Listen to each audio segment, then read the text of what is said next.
Hello and welcome to the class. Criminal procedure code 1973 में हमने last classes में पढ़ा सेक्शन 24 जो कि पब्लिक प्रोसिक्यूटर से रिलेटेड है, सेक्शन 25 जो कि असिस्टेंट पब्लिक प्रोसिक्यूटर से रिलेटेड है। आज इस क्लास में सेक्शन 25A को पढ़ेंगे जो कि डायरेक्टरेट ऑफ प्रोसिक्यूशन के बारे में बात करता है। मतलब जो सेक्शन 24 में हमने ऑफिसर पढ़े, सेक्शन 25 में जो ऑफिसर पढ़े, उन सब का जो मैनेजमेंट है वो कहाँ होगा, डायरेक्टरेट ऑफ प्रोसिक्यूशन में होगा। उसी के बारे में सेक्शन 25A बात करता है। इसको ऐड किया गया, इस सेक्शन को ऐड किया गया, इस सेक्शन को ऐड किया गया जो हमारा 2005 में अमेंडमेंट हुआ था, उस अमेंडमेंट के बाद इस सेक्शन को ऐड किया गया। अब ये जो सेक्शन है कहता है डायरेक्टरेट ऑफ प्रोसिक्यूशन। डायरेक्टरेट का मतलब सचिवालय, मींस प्रबंधन। तो जो प्रोसिक्यूशन ऑफिसर हमने सेक्शन 24 और 25 में पढ़े, उनके ही मैनेजमेंट को, उनके ही सचिवालय की बारे में प्रोसिक्यूशन, जो डायरेक्टरेट ऑफ प्रोसिक्यूशन है वो बात करता है। सबसे पहले सबसेक्शन ए के बारे में पढ़ते हैं जो कहता है स्टेट गवर्नमेंट स्टैब्लिश कर सकती है डायरेक्टरेट ऑफ प्रोसिक्यूशन, में स्टैब्लिश डायरेक्टरेट ऑफ प्रोसिक्यूशन। उसके अंदर कौन होंगे?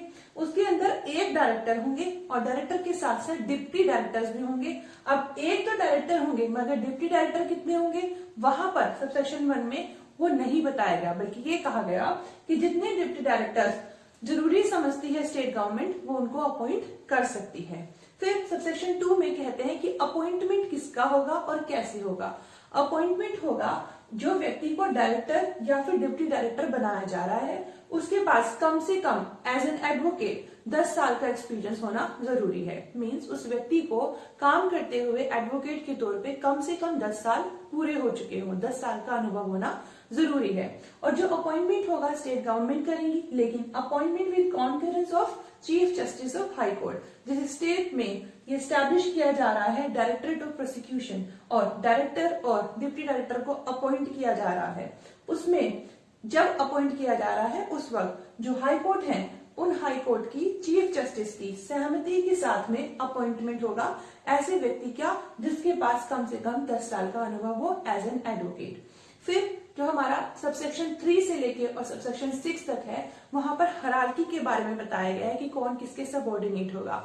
अब वो हायरार्की मैं आपको बताऊंगी इसके समझने के बाद में। देखो powers and function of director and deputy directors के बारे में सबसेक्शन 7 कहता है कि स्टेट गवर्नमेंट नोटिफिकेशन के थ्रू स्पेसिफाई कर सकती है कि इन डायरेक्टर और डिप्टी डायरेक्टर्स की क्या पावर्स होंगी और क्या फंक्शन होगी। मींस कौन डिसाइड करता है? डायरेक्टर और डिप्टी डायरेक्टर्स की पावर और फंक्शन स्टेट गवर्नमेंट डिसाइड करती है। और इसमें एक एक्सेप्शन भी है, जो सबसेक्शन 8 है उसमें एक्सेप्शन की बात की गई। एक्सेप्शन का मतलब अगर जो स्टेट के एडवोकेट जनरल हैं वो पब्लिक प्रोसिक्यूटर के तौर पे काम कर रहे हैं तो उनको जो है इस सेक्शन के प्रोविजन उन पर एप्लीकेबल नहीं होंगे। इस बात को ध्यान रखिएगा, जो स्टेट के जो एडवोकेट जनरल होते हैं उन पर ये वाले सेक्शन के प्रोविजन एप्लीकेबल नहीं होते हैं अगर वो परफॉर्म कर रहे हैं पब्लिक प्रोसिक्यूटर का फंक्शन। क्योंकि हमने पढ़ा ये डायरेक्टरेट ऑफ प्रोसिक्यूशन है, तो जितने भी हमने प्रोसिक्यूशन ऑफिसर पढ़े सेक्शन 24 में 25 में, उन सब का जो मैनेजमेंट होगा वो यहाँ इस सेक्शन के अकॉर्डिंग होगा, इस डायरेक्टरेट के अधीन होगा। डायरेक्टर और डिप्टी डायरेक्टर करेंगे, लेकिन अगर एडवोकेट जनरल पब्लिक प्रोसिक्यूटर की तरह काम कर रहे हैं तो वो इसके सेक्शन के अंदर नहीं कवर होते। मींस उनके ऊपर ये सेक्शन एप्लीकेबल नहीं होता। अब मैंने आपको कहा था सबसेक्शन 3 से लेकर और सबसेक्शन 6 तक हायरार्की है, वो हायरार्की भी देखते हैं कि हायरार्की कैसे है और किसके अंदर कौन काम करेगा। देखिए हायरार्की को समझाने के लिए मैंने आपके सामने एक चार्ट बनाया है और इस चार्ट से आपको एकदम क्लियर हो जाएगा कि जो सबसेक्शन 3 से लेके और सबसेक्शन 6 तक वो कहना क्या चाह रहे हैं। हमारे सेक्शन 25A का सबसेक्शन 3 कहता है कि जो शुरुआत हुई है वो इधर से हुई है, लेकिन मैं यहां से शुरुआत कर रही हूँ। यूजर ने कहा गया है सबसेक्शन में कहा कि जो head of directorate of prosecution होंगे वो कौन होंगे? डायरेक्टर होंगे। यानी कि जो डायरेक्टर अपॉइंट किए गए सबसेक्शन 1 के अंदर वो जो होंगे उनको हेड बोला जाएगा डायरेक्टरेट ऑफ प्रोसिक्यूशन का। ये जो डायरेक्टरेट ऑफ प्रोसिक्यूशन के हेड है यानी कि डायरेक्टर, वो डायरेक्टर काम करेंगे एडमिनिस्ट्रेटिव कंट्रोल के। किसके एडमिनिस्ट्रेटिव कंट्रोल के? जो हेड ऑफ होम डिपार्टमेंट होंगे स्टेट में उनके अंदर काम करेंगे।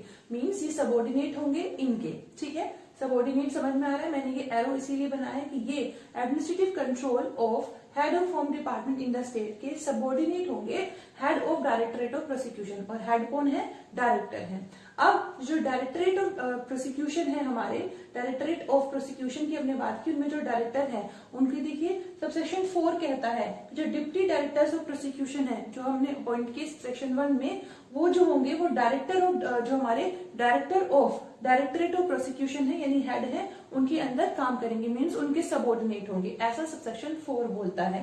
फिर सबसेक्शन 5 की कहता है जो हमने पब्लिक प्रोसिक्यूटर अपॉइंट किए थे सेक्शन 24 के सबसेक्शन 1 में, एडिशनल पब्लिक प्रोसिक्यूटर अपॉइंट किए थे सेक्शन 24 के सबसेक्शन 1 में, और स्पेशल पब्लिक प्रोसिक्यूटर अपॉइंट किए थे सेक्शन 24 के सबसेक्शन 8 में, उनका जो सबऑर्डिनेशन होगा मतलब वो सबऑर्डिनेट होंगे डायरेक्टरेट ऑफ डीओपी के, हेड ऑफ डायरेक्टरेट की, ऐसा सबसेक्शन 5 बोलता है। और ये वो लोग होंगे जो कि हाई कोर्ट में काम करते हैं, ये बहुत इंपॉर्टेंट बात है। ये वाले जो public prosecutor, additional public prosecutor या स्पेशल पब्लिक प्रोसिक्यूटर हैं, वो हैं जो कि हाई कोर्ट में काम करते हैं, वो कंट्रोल में होंगे डायरेक्टर ऑफ डीओपी के। और उसके बाद में जो public prosecutor, additional public prosecutor, special public prosecutor, यही जो सेक्शन 24 सबसेक्शन 1 और सबसेक्शन 8 में अपॉइंट किए गए हैं, वो काम करेंगे किसके अंदर? डिप्टी डायरेक्टर ऑफ प्रोसिक्यूशन में, जो कि डिस्ट्रिक्ट में काम करते हैं।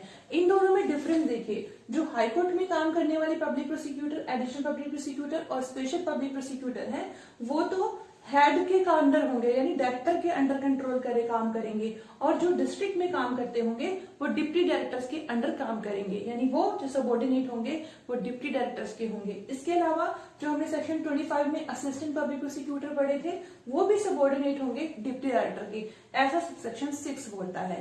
तो अभी मेरे को लगता है ये चार्ट से आपको एकदम क्लियर होगा हायरार्की क्या है, कौन किसके सबऑर्डिनेट है।